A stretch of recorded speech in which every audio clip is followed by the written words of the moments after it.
Yes. Let's see. The gal in the white in the back. Yeah, you. Yeah, so I want to know what was up with Ben challenging 2 balls and dancing with both me and with the crowd, because that is not a typical Ben Johns move right there. Yeah, that's a good question. I do issue challenges if I think the ball is in. I just don't call timeout. So it seems like a timeout, but it's actually just a challenge. And I was dancing just because it was Mama Waters and it was a Hawaiian song. Yeah. Big Tan Baby in the middle. Oh, yeah, hi. Big Tan Baby here. Yeah. I was just wondering, Annalie, I mean, when Ben makes questionable attacks, do you know in the moment that you have to pick up the slack from him, or how does that go as a team? I usually like the questionable attacks because then it gets me in a hands battle, so I think you can just keep making. She knows how to clean up my messes. So you're a fan? I'm a fan of it. I think you should keep doing it. I should do it more? You should do it more. Okay. I will. More attacks? I can. Yes. Maybe 2-ies. Questionable attack. Yes. Okay, yes. An attack is an attack. There is no questionable attack. Every attack is a good attack. It wasn't bad. It was just ambitious. Yes. Yes, you in That the front. could have been a winner in Made Sports Center.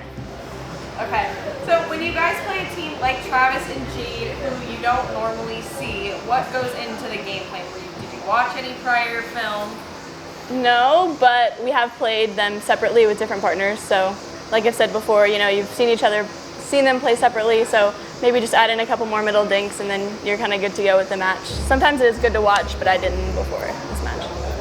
And you both are serious on the court, but also have a lot of humor. How does that help with your chemistry? I've gotten Ben to have more. It's great. I feel like I'm definitely not normally humorous or much of anything on the court, but Annalie brings it out of me. She's pretty funny at times, whether she means to be or not.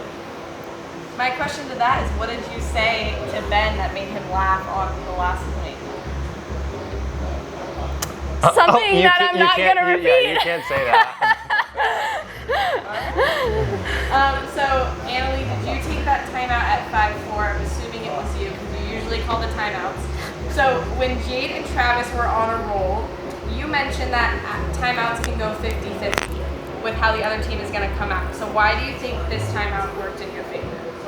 I just feel like Travis is a player who runs on a lot of energy, so if you can kind of stop that energy early, it's a good thing. I like to say like the 3-point rule, if you lose 3 points in a row. Sometimes in doubles it's a little different, but I felt the momentum kind of shift, so I was just like, let's stop it, and then come back, and we did that. I don't think they won the next point, so.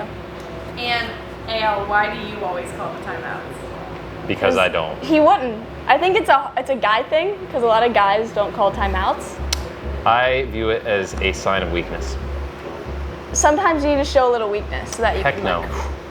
They can try to beat me with me having no timeouts. I'll do it anyway. Ooh. So if Al wasn't going to call... Yes, question in the back. Sorry, we're going to divert. Does it make you mad when Annalie calls a timeout? No, not at all, because as my partner, we're a team, and if she thinks a timeout is better strategically, then I think it's better for the team. So But if we she ever were not call a to call one, timeout, it's wouldn't because call I it. need it. It's always me. It's because you think strategically that it is better, and see, if you call it, then I'm not showing any weakness. Ah, so he And just then needs a partner who's willing to show some weakness. Correct. So essentially, if Al did not call any timeouts in this heat, There would be none called. you would not call timeouts. But the thing is, he calls timeouts in singles. So I do? yes, I don't think I used any on Thursday. maybe not this tournament, but I've seen you in a match. It was a 3-gamer. Yeah. And you called both. He called. It's usually both of just his when I need a timeouts. breather, because I know if I'm actually breathing hard, my okay. stretch ball are lacking. That's so. a sign of weakness, though. You're tired. It is, but it's worth the sacrifice to get my breath back. Okay. All right. And last question for you guys. So you had double coaches with both Colin and Leigh on your bench. What was said? Nothing. They kind of were just like Ben was getting ready to return, and I was in the stacking position. I could hear them like chatting and laughing. I can hear you. No, but it was just, it's good to have them on the bench. My mom just needs to, calm me down sometimes, give me a couple tips here and there, but I don't think CJ said anything this match. I feel like they usually step in when we're clearly not seeing something that should be changed, but they don't give us too much other than that. So it's important to give us the right stuff in the important moments, and other than that, I think just let us play for the most part. It's like a comfort too, just knowing that they're there. So I lied. I have one more question. Oh. So Leigh mentioned that you were dancing with the crowd. Annalie, I saw you with the hype guys. How much does that go into your your game? Like, does that do anything to you guys? Like, are you just having fun at this point? It doesn't change the game at all, but a little bit of humor or a little bit of engaging the crowd never hurts. You know, we're all here to have a fun time because pickleball is fun. So the more of that, the better, I think. Bring the hype guys everywhere. Yeah, right. I love it. It loosens me up. Sometimes I like get too into it, and then I'll go back and like do something stupid the next point because I'm having too much fun. But a lot of times it just like loosens me up and kind of lets me have a little bit of fun, like Ben said.